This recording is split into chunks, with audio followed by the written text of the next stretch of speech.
Je vous invite à vous abonner et à déclencher la petite cloche des notifications, puis de cocher sur l'onglet Toutes pour recevoir une alerte lors de la publication de nos nouvelles vidéos.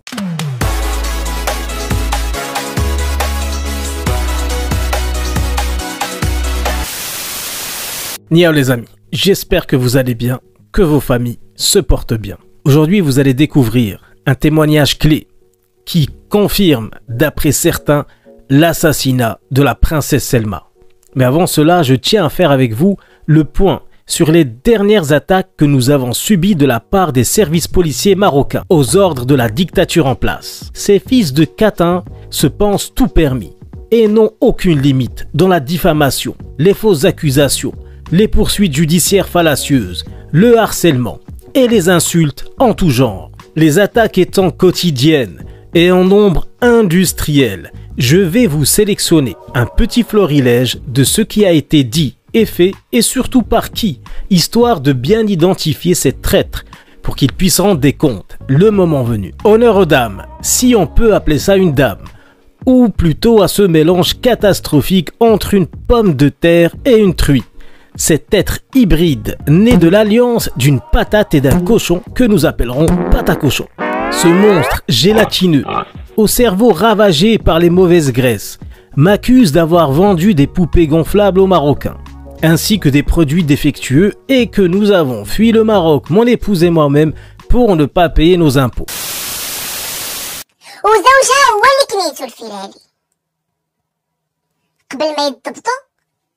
كانت هي وياه كيهربوا للمغرب المونيكات والتليفونات المضروبين، يعني المزورين.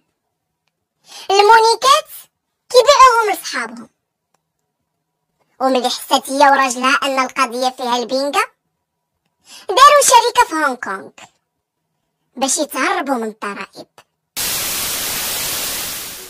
Toujours les mêmes accusations stupides auxquelles j'ai répondu dans une vidéo précédente dont je vous laisse le lien ici. Avant de passer aux autres croustilles, je tiens à informer cet immonde, obèse et informe excrément graisseux, esclave des renseignements alaouites, que si vraiment tu crois que je vends des poupées gonflables aux Marocains, tu devrais m'en commander une et l'utiliser à faire tes vidéos à ta place. La moins chère, la plus bas de gamme devrait largement te dépasser.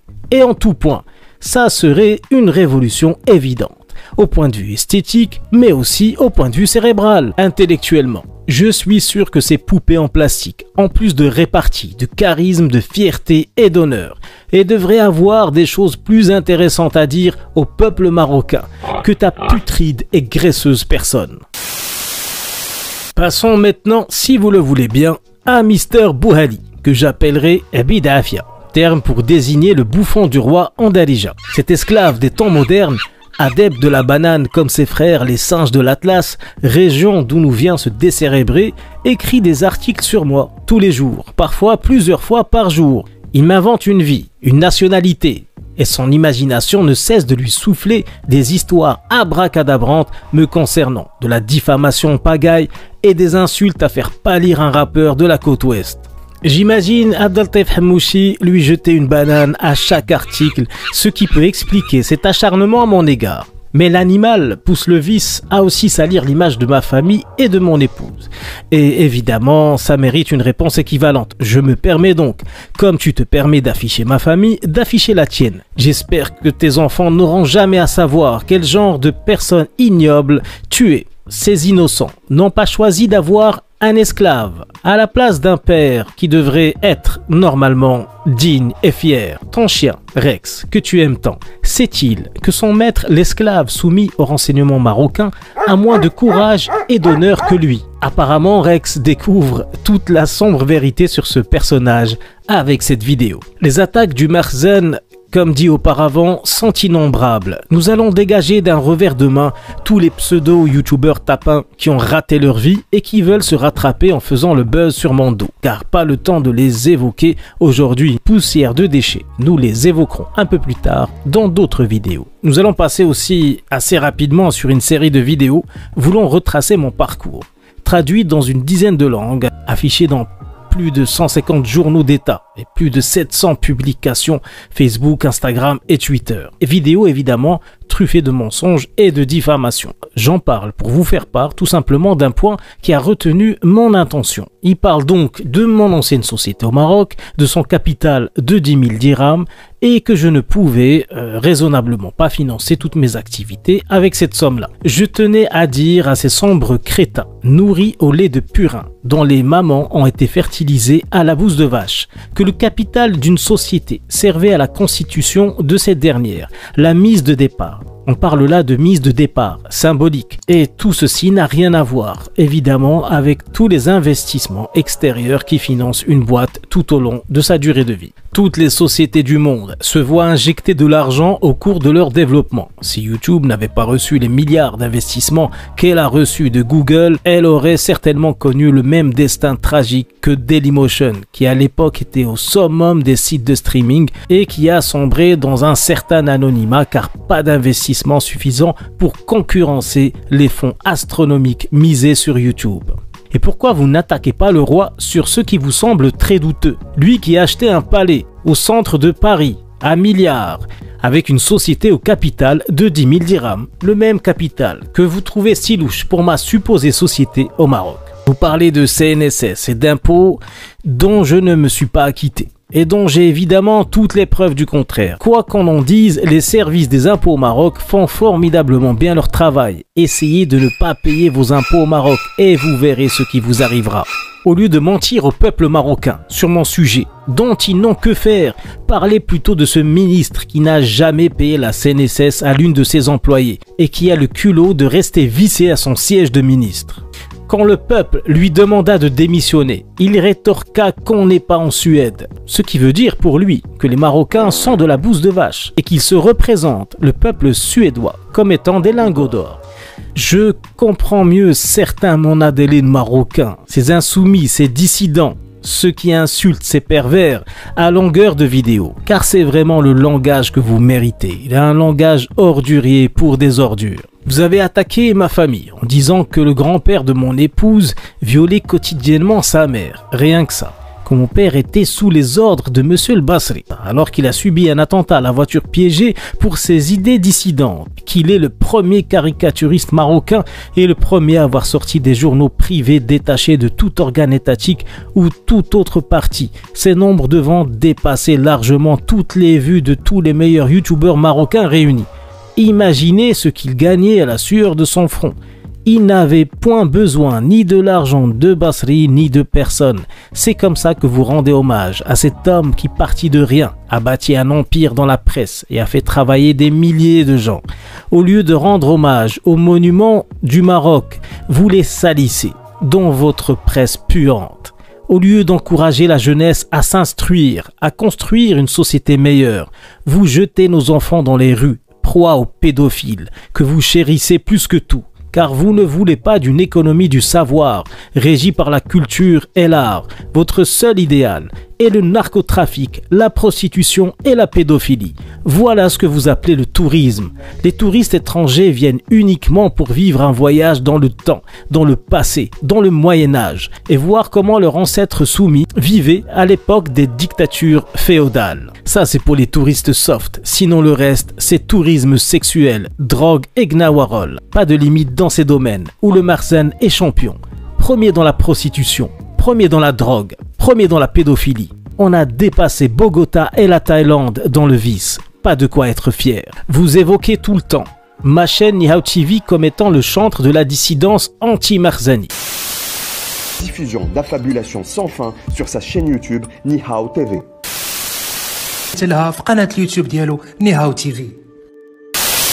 Comme si je faisais des millions de vues à chaque vidéo. Et vous dites que nul ne fait pareil à l'étranger, que c'est une honte de parler ainsi de son pays. Pourtant, le nombre de chaînes qui traitent de l'actualité de manière assez sceptique et assez dure sont légion. Et les États où ils habitent ne les poursuivent pas en justice, ni les harcèlent nuit et jour. Vous êtes obsédés par cette chaîne Nihao TV. Pourtant, j'en ai plusieurs autres et c'est l'occasion de faire ma propre publicité.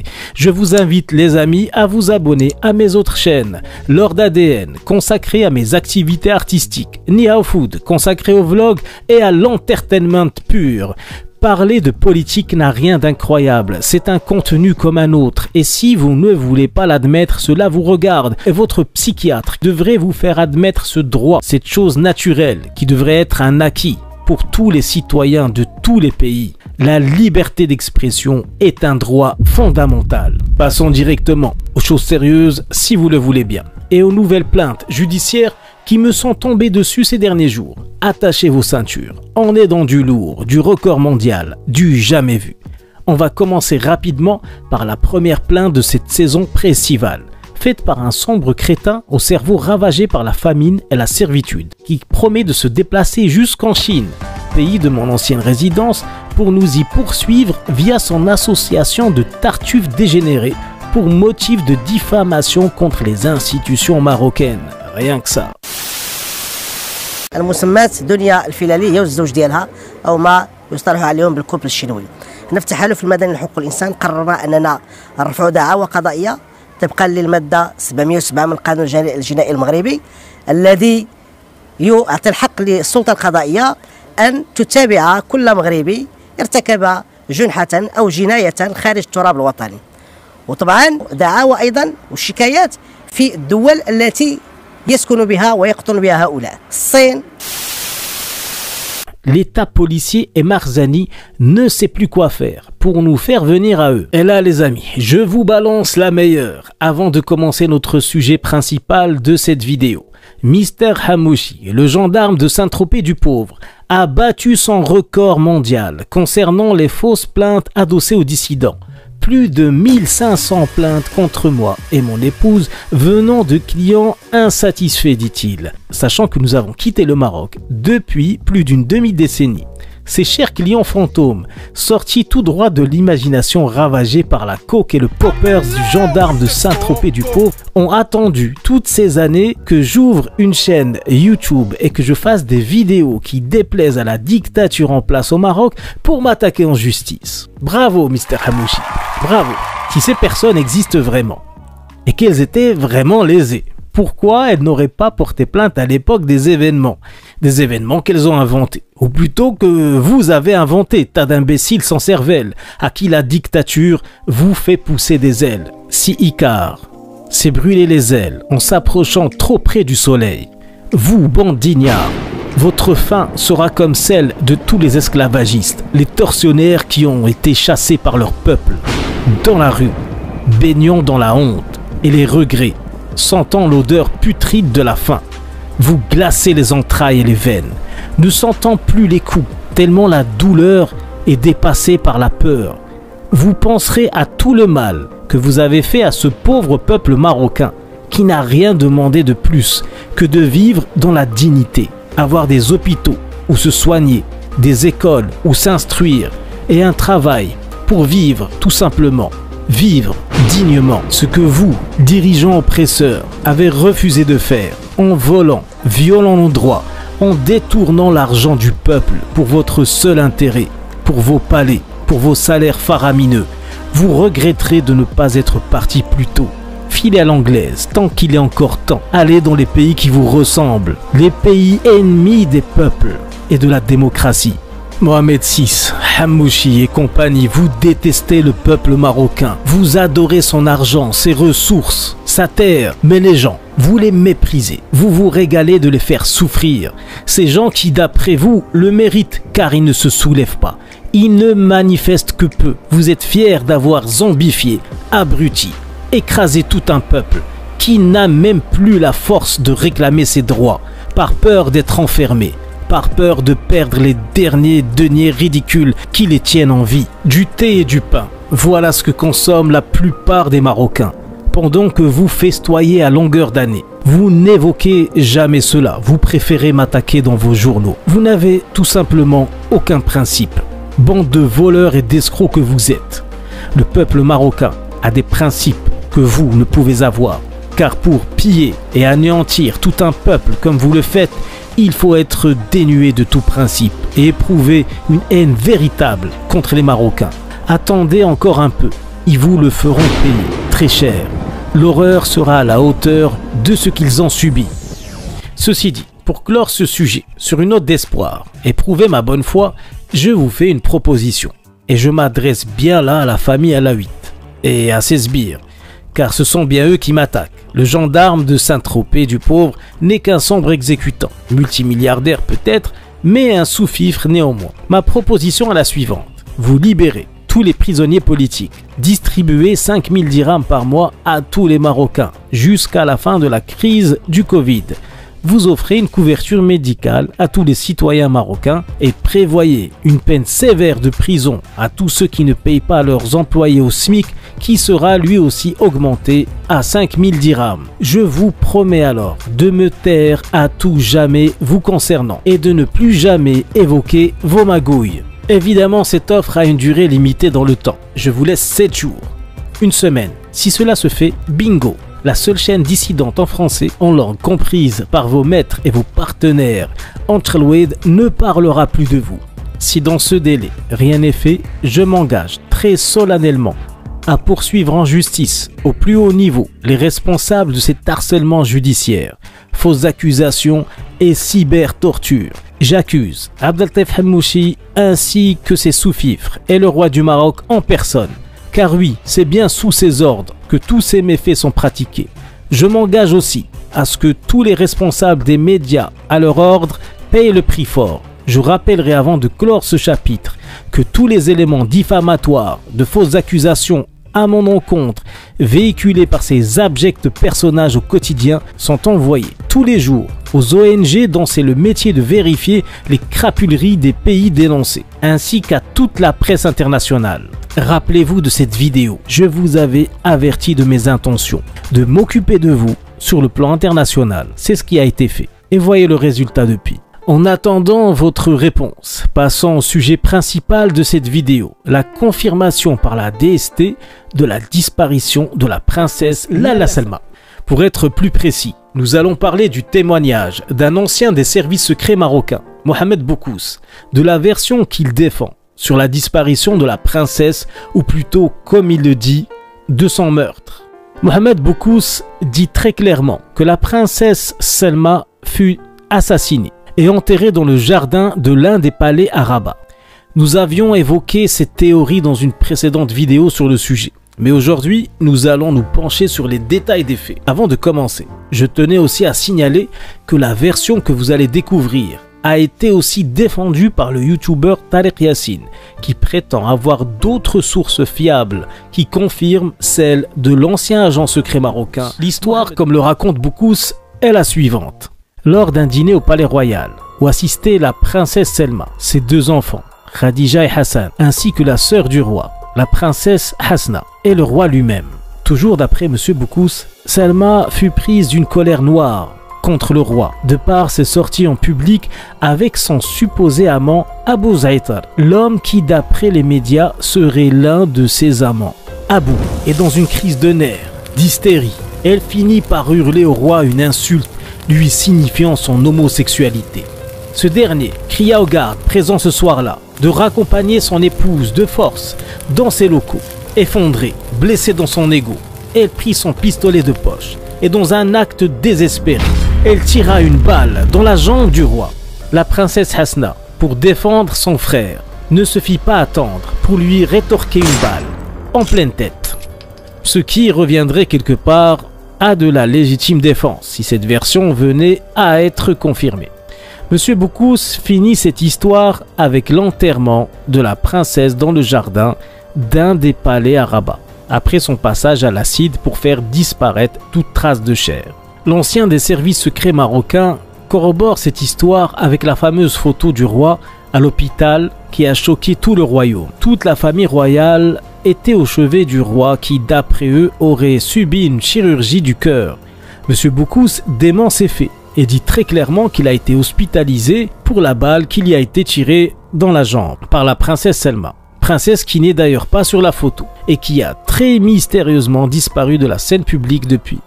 D'après lui aussi, une personne ayant subi une chirurgie du cœur doit avoir un dispositif de sécurité bien plus important et que jamais les médecins n'auraient permis à quiconque de s'appuyer sur une zone aussi sensible comme on peut voir sur la photo. Encore une fois, tout ceci n'est que théorie et n'en sont responsables que les personnes qui affirment ou confirment cette dernière. Et pour ceux qui disent qu'il n'y aurait pu avoir de témoins du meurtre car ils auraient tous été assassinés, je rappelle que vivent dans le palais une infinité de servants, de gardes, d'esclaves. Oui, d'esclaves, l'esclavagisme n'est pas encore aboli au sein du palais.